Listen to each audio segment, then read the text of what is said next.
Hello, everyone, and welcome to the show. Coming up this week, we are going to talk about the best DVC resorts for foodies. Coming up next. The DVC show is brought to you by DVCstore.com. You'll save thousands of dollars on your next DVC contract when you let the experts at the DVC store help welcome you home. Visit them on the web at www.dvcstore.com or give them a call, 1-800-550-6493. Hello, everyone, and welcome to the show, coming to you from the Bob Varley studio in Orlando, Florida. With Indigestion, I'm your host, Pete Werner, joined at the table this week by my good friend, Sean Falk. Hi. Jackie Gailey. Hi, guys. From the DVC store, Mr. Jerry Saito. Hello. Joining us via Skype, Mr. Pete Chidley. Hi, everybody. And back in the production nook, our associate producer, Mr. Corey Fiescanaro. Welcome home. Hope your week is off to a good start, folks. I want to just make sure we get a plug in for DVC owners that want to rent out your points. This is a great time. Give the folks at DVC Store a call. They're now paying $15.50 per point when you rent them out. So that's an awesome price, because you got me looking now. No, nice. You got me looking. You got me looking. Yeah,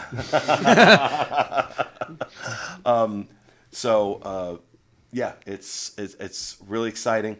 So just give them a call, 1-800-550-6493, or send them an email, sales@dvcstore.com, and they can help you.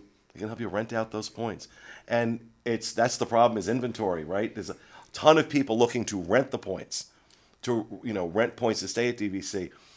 You need more people willing to rent out their points. So you rent them out, they'll go quick. So, all right, let's do this. We put up a poll on DVCFan.com not that long ago. Where is it? There it is. Asking people to vote on which DVC resorts were the best for foodies. And I have to say, while I'm not surprised by some of the results, I am surprised by others. Over 1,800 votes cast on this, so we have a nice sample. No surprise, number one resort for foodies, Animal Kingdom Lodge. It doesn't get any better than being able to go out and shoot your dinner right on this event. No, I'm kidding. But I've very frequently said best food and beverage at any Disney resort, maybe any resort I've ever been to, is Animal Kingdom Lodge. Jico, Boma, Sanaa, the Mara. All great. Whether it's signature, buffet, table service, or quick service, phenomenal. You have an incredible food and beverage manager over there.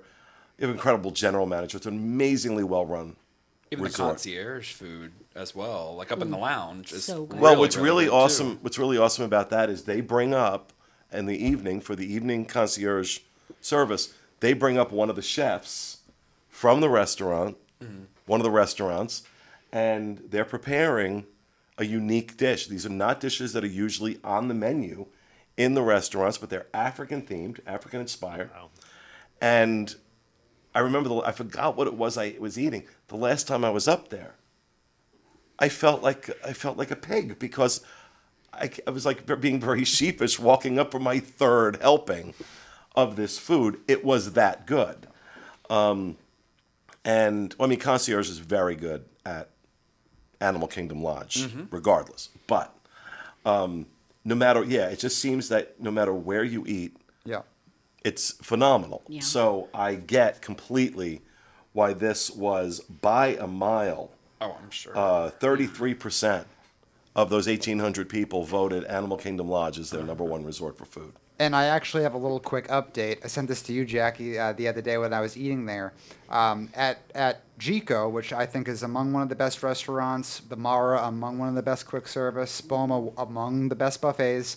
But at Jico, it was very popular for people that ordered the filet to get the enhancement that was the macaroni and cheese. That was a very Okay, popular well, it's not combination. an enhancement.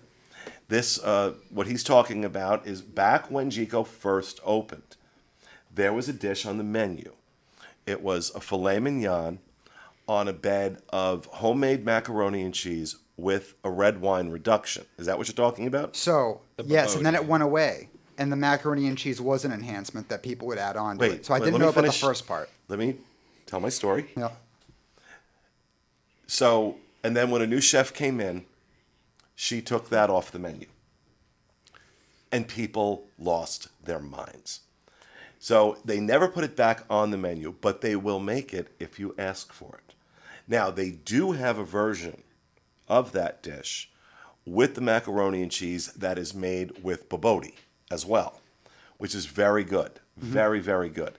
Nothing will ever match, for me, that tender, cut with your fork filet mignon with that amazing 4-cheese homemade macaroni and cheese. Well, I got some good news. And the red wine reduction, so it's the combination of those flavors, is stunning. Got some good news for you. That's what's on the menu now. Oh, they put it back on the They menu. put it back. So it was originally, or not, I guess that was the original version. Then they switched it to, it was still the filet with potatoes and root vegetables. And now it's back to the filet over the bed of mac and cheese. Well, they had added, was it the babodi mac and cheese? Because that's been on the menu for a while. It was like the shells. Right, but with babodi mixed in. Babodi is an African dish. It's really, really good. It's kind of cinnamony a little bit. I No, think. I'm pretty sure it's the original. Okay. The original plate. It was the 4-cheese blend mac and cheese with the filet. But yeah, but the Well, I price. guess they got tired. They get tired of Constant requests. constant requests. Just put it on the menu and be done with it. Right. Number 2, I get this, but I don't agree that this belongs in the number 2 spot. 16.7% of the vote went to Grand Floridian. Now, Citrico's and Grand Floridian Cafe, I agree. Norcusi's? No, I don't. And as good as Citrico's and Grand Floridian Cafe are, they're simply not better than California, in my opinion. The man to my right will disagree with this. They're simply not better than California Grill on the signature end or the Wave Yeah. on the table service end. Oh no, I don't think they're better than the Wave Oh, or okay. California Grill. Well, I know you love Citrico's. Oh, I love Citrico's, but I don't think it's better than California Grill. And definitely Grand Floridian Cafe is not better than the Wave. Do you think that high rating though is because of Victoria and Albert? Yeah, that's what I was Yeah, going to say. that You was know, a let me- showstopper for me. Let me ask a question. How many of us have been? No. I've been. I've never been. Okay. My and wife and I still talk about that meal. Like, No, I ate there 20 years ago. 19, 20 years ago, was the last time I ate there. That'll show you how often I'm going to put on a jacket and tie to go to dinner. and spend $500. I don't care about the spend of $500. I've spent $500 on dinner before. Since. I don't have a problem with that. I got to get up in a jacket and tie? Nope. There are too many really good places I can eat where I don't have to dress in the monkey suit. See, I don't think it's coming from Victoria and Albert's, but again, that's why we're all here because we I all think it's have a our difficult opinions. reservation I to think get. it's 1900 Park Fair where it's coming That's from. what I was going to say. Is I think 1900 Park Fair. Yeah. And again, 1900 Park Fair. Well, I guess you can compare that favorably to Chef Mickey's. But I could. What about the tea and pastry? And those like, stepsisters, man, they are so fun. Characters They're are a very hoot. good. That's Characters that's are where very- I send a lot of people to 1900 Park Fair that couldn't get Cinderella's Royal Table. Yeah. Like it's a great alternative that's usually pretty available. I Yeah, mean, it's and always they get Prince Charming too. Yeah. So it's fun. I know several people that love that strawberry soup there, and Oh, yeah.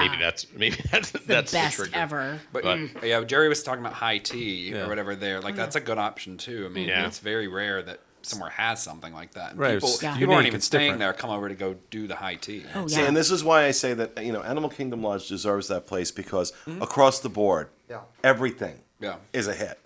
So here we get to it's Grand Floridian, and now you've got some hits and some misses. But there's so many options. I There's think a, yeah, is the there's a big lot of thing. I mean, variety. We've named though. off That's like what it 6 sounds things. like. A lot of that- choices. Yeah. Yeah. Plus, their quick service is amazing too. Quick service is good. Gasparilla, yeah. Gasparillo's Grill is good. I don't know that amazing is the word I would use for it, Depends on, yeah. but it was good.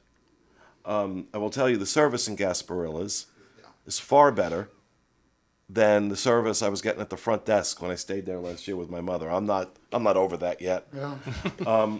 Number 3, coming in at number 3, Boardwalk. And it was a close one because 16.7% for Grand Floridian, 16% for the Boardwalk.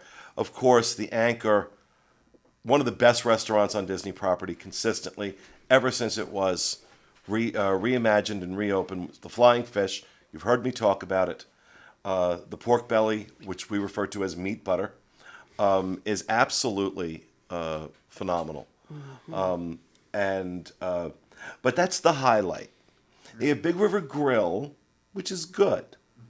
The last review we did there, it was phenomenal. I mean, the food and the service were both absolutely amazing. But it's a very hit or miss place. Then you've got ESPN Club. You have Trattoria Al Forno. Again, our review of it was very positive. We had a great love their experience. breakfast. Me The too. breakfast, the character breakfast was fantastic, but it gets a lot of mixed reviews. I hated it. It gets a lot of mixed reviews. So, here you have, one restaurant that is pretty much universally praised in Flying Fish. And then you have a few others that are good, but they're hit and miss. I'm surprised Boardwalk was as high as it was. though, Well, 'cause for I don't- if we're talking about foodies aren't. If we're going to be technical about it, foodies aren't looking at 1900 Park Fair. Foodies looking at Citrico's. Right. Right. And so if we're looking at Flying Fish, I prefer Flying Fish to Citrico's. I think Citrico's is amazing. Don't get me wrong. But there's something. The food. This has always confused me for just my perceptions. Every single meal I have had in Citrico's for I can't tell you how many years has been superb. The service and the food have been superb. Yet there is something about this restaurant I find boring. And that's just me. I don't know that, I've heard other people say that, but I find it to be boring. I find Flying Fish also a restaurant that has consistently given me amazing meals. I find that exciting. I find the design of it exciting. I find the atmosphere engaging. The boardwalk, the whole thing. So, Go ahead, Pete. so I wonder if Boardwalk's rated high also though because and this would tend to make Beach Club in the same level. That you have, Beach Club, you have Yachtsman and some choices over there. You have Swan and Dolphin, which has some very good restaurants. And then you also have Epcot that's within walking distance. So within walking distance of Boardwalk, there is a lot of really quality options, even if you don't consider the ones at Boardwalk itself to That's be. true. I mean, because I'd agree with you. ESPN, I'm never going to choose to go there. But Fiasco, you put this up. I'm assuming you just picked the top 5 and didn't show the rest of the resorts. Wait, so no, Paul did. Oh, Paul did. did. Yeah, I Okay. just emailed it to you. Oh, okay. Well, I think that maybe because of course, whenever I heard what the topic was, my mindset was, if I'm staying within the resort, what is it that's there? But I guess looking at it from that perspective, Epcot is the best place to go for foodies, and so staying at an Epcot resort is the best location because you can get to where the foodies would go to much quicker than staying at some random other place. Even if it had better stuff, I mean, if I'm there for food and I want to do that, there's festivals at Epcot, there's all these different things. I just didn't think about it from that view, but maybe some of the voters did when they were thinking, I could stay It's a at good Boardwalk point. because I can get into Epcot and do foodie things. So, it yeah, could be. and that's the way I thought, I guess, is because to me, if I can walk there, that Yeah, counts. I think that makes sense if you're asking best resort for foodies. Yeah. Access, it doesn't have to be necessarily the food at that resort. It Right. can be the stuff that you can easily get to from it, and that certainly makes sense with Epcot. Number 4 on the list, you people just got this wrong. Bay Lake Tower. Ooh. When you have a resort, what's that? Oh, no, go ahead. What? Nothing. I was talking about it under my breath. You're fine. Okay. Well, it wasn't under your breath because I heard something. No, I was just surprised. So 13.2% chose Bay Lake Tower. When you are talking about a resort that has California Grill and the Wave, Yeah. 13.2% is insane. This is, I think, severely underrated. I would definitely put this at number 2, right below Animal Kingdom Lodge. Just barely sneaking, not being able to take the one slot. And I think where it's held down is the quick service and Chef Mickey's. If those were a little bit better or better, it could easily be number 1 based Well, on the table service alone. Again, for me, if we're talking about foodies, we're not talking about table service, or we're not talking about quick service or character meals. We're talking about the kind of meals you get at California Grill that are, I mean, they're experiences, they're culinary experiences. And the Wave, while it is a 1 table service credit restaurant on the Disney dining plan, it is the best value at 1 table service credit that you are going to get on Disney property, because you have this inventive, genius team of chefs that are preparing these dishes that are not just your traditional meals like a lot of table service restaurants at Walt Disney World will do. Yeah. They are trying new things. They're plant-based options. And I am nobody's definition of a vegetarian or a tree-hugging hippie. Oh my God, their plant-based options are incredible. Yeah.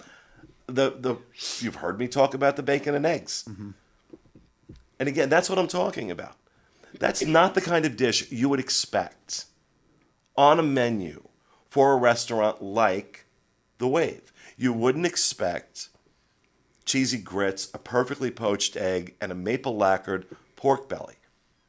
That's very different. It's not something you see anywhere else. And that is indicative of the entire menu. Not that there aren't things that are very, more basic and more approachable. It's a beautiful blend, and it's incredibly well done, and it's consistently good. And it just drives me crazy that I've been jumping up and down about this restaurant for a year and a half, and I still don't feel like it gets the love and attention it deserves. Well, that's almost a good thing because, like you said, really, stay out so I have my reservation. It is consistent. Well, I'm always, because I jump up and down about them and I love them so much, I get a table whenever I want now. Yeah. Because I got the manager's email or phone number, so I just text her. I just say I'm coming in. But I think part of it's because you have to walk over there to those things. You can't do that from Bay Lake Tower. Oh, get off your asses. None of those things are at the resort. But even, you're like, staying. going back to the look argument at us, to- people. We're not exactly the thinnest group in the world. A walk isn't going to kill us. Yeah, but it goes back to the Boardwalk argument where there's some good restaurants within walking distance. I mean, what I think back in my life, California Grill has always been the number 1 restaurant for me. Always. Right, Like, yeah, if there's yeah. a special occasion, a birthday, an anniversary, whatever, I'm typically going to California Grill. I mean, I haven't tried Topolino's, but nonetheless, I mean, California Grill is considered my favorite. But I think that's where it gets wonky with which people were thinking that you can walk to other things and which people were thinking that you can't walk to other things. Because if the way I was viewing it from the beginning was it's got to be stuff within whatever you're talking about bubble, I guess. Yeah. So if I'm only thinking I have to be in Bay Lake Tower and I can only dwell within this range. Well, if that's the case, why isn't, for the reasons we were outlining before, why isn't Boardwalk number 1? Because you can get into Epcot and you can get over, Il Molino over at the Swan is No, probably I'm just one saying of the there's best some Italian people restaurants who I think you'll there's ever eat some at. people that voted one way, and I think there's some people who thought it was the The way I thought, and interpretation. there's some people Yeah. that thought that it was the way that Yeah, when I Peach saw Shively Bay Lake thought, Tower so- on there, I was like, oh, there's not really an option there, When Bay you- Lake Tower. right. But with California Grill right next door, you're right, should be number 1 or 2 on the Right. list. Yeah, like everybody's perception when they read it is different, and so they vote. That's on what I'm their saying. own. That maybe Yeah. that's why Yeah. it's skewed weird. I think so. Rounding out the top 5, and I definitely don't agree with this. I think it should be lower. Polynesian. Yeah. Should I name Polynesian. Oh, but Ohana though Ohana's, yeah. is so good, and it's different. It's character breakfast in the Well, morning. okay. Dinner is Whoa, amazing. whoa. Hold on. Pump the brakes there, Missy. Character breakfast at Ohana is awful. Okay? Uh-oh. The food is terrible. Oh, I love Absolutely it. terrible. It's an awful breakfast. I would rather eat at Chef Mickey's than at boy. Ohana for breakfast. Dinner's a different story. Dinner's a much different story, but we have all these complaints about people being rushed through their meals. I think they've backed off on that. I'm not hearing so much of that anymore. I think maybe we effectively shamed them into knocking that off. I hope so. But 9.1% of the respondents gave the nod to Polynesian. Of course, you have Ohana. You have Kona Cafe, one of those restaurants that started out really, really good and then got really bad. It went through like the dark times. And now they've got a new chef. And the last few times I've been there, I've been impressed. Food's been very good. Yeah. Of course, for quick service, you have Captain Cook's. It is, in my opinion, the best quick service on property, or maybe second best after the Mara. Those coconut curry meatballs. Oh, yeah. No, I See, just give me that and a dark corner and some Barry Manilow. And So of those 5 that we listed, that's the first one that I would, as a foodie, I would not put on my list yeah. because Yeah, go ahead. I think it's. Ohana, as you say, dinner. It's very good, but I wouldn't call it a fantastic culinary experience. And Kona, as you say, can be up and down. I just don't see that. yeah, I'm just realizing there's no signature dining at Yeah. the Poly. Really, if you look at the Polynesian, I mean, like, there's no signature dining compared to anything like California Grill or Jico or anything like that. And for what they have, I think Ohana is extremely overrated. And lately, we've been hearing more about the service issues. But like, I never even like I don't think the food is as good as the price you pay for it in general. I know I disagreed with it, but I don't think it is. I love Yeah, I would Ohana. absolutely, I do too. I would I love absolutely have put Wilderness Lodge Well, yeah. Yeah. That's what I over thought. Polynesian Yeah. any Yeah, day of the week. I agree. Yes. Just on I the do strength agree with that. of Geyser Point, Or Whispering Artist Point too. Whispering Canyon on the table service side, how good that food was when we were there, and Artist Point, boy, they really brought for me. I know that's another one that gets mixed reviews, but we've been there a couple times. Yeah, it's always been great. And it has been fantastic each time. I've Yeah. loved every minute of it, both times we've been there.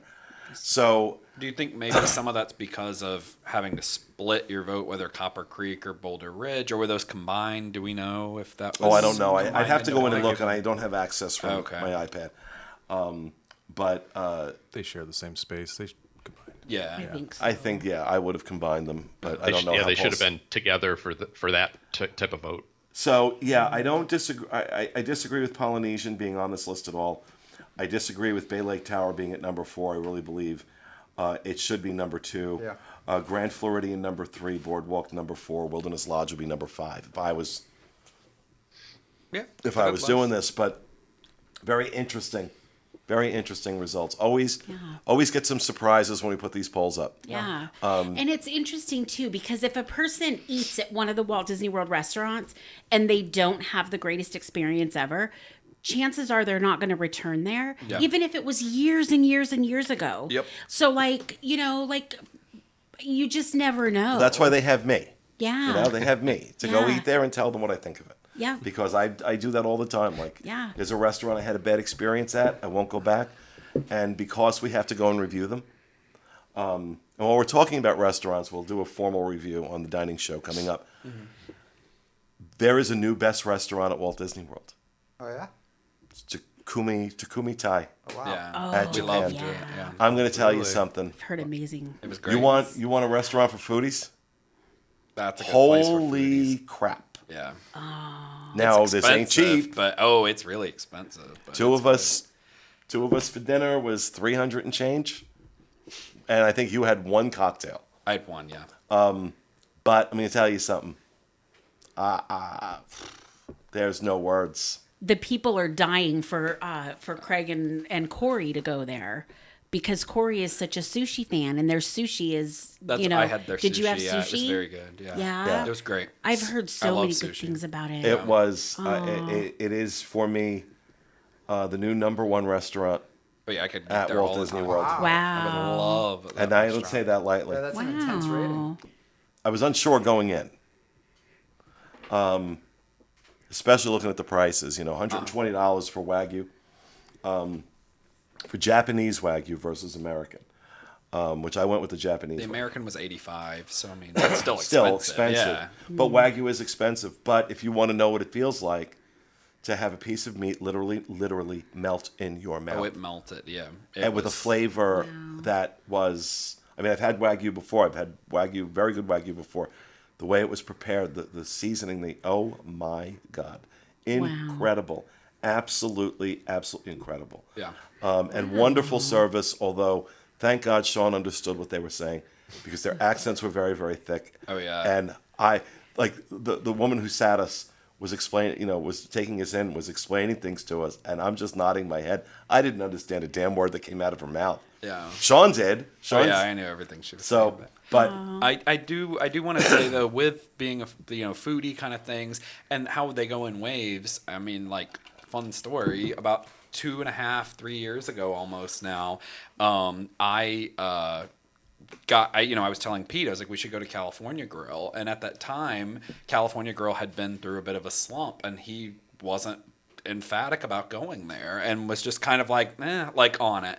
And we went, and he was like, oh my God, they've completely turned it around. And I think we ended up going like 3 or 4 more times and did a review and did all this stuff. And like, it really hit an upswing. Before we did the review, I wanted to go back 2 or 3 times to make sure that I wasn't just catching them on a good night. That because the real thing is consistency. They have to be consistently good. Everybody can have a good night.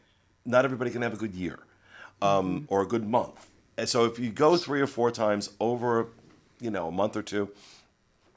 You're going to get an idea, especially if you're getting similar things or the same things, which is how I do it. I'll get the same thing each time I go, and then rely on whoever I'm dining with to order different things and gauge their response. That's when I say, okay, it's time for a re-review. Or if it's like consistently bad, and I do that, then I'm like, okay, it's time for a re-review. Yeah. But so there you have it. That's our list. We've gone way off the deep end here. That's our list of the top 5 DVC resorts for foodies, even though you people got it wrong. And that'll do it for this week's episode. We hope you enjoyed it. We'll see you again next week with another edition of the DVC Show. Have a great week, folks.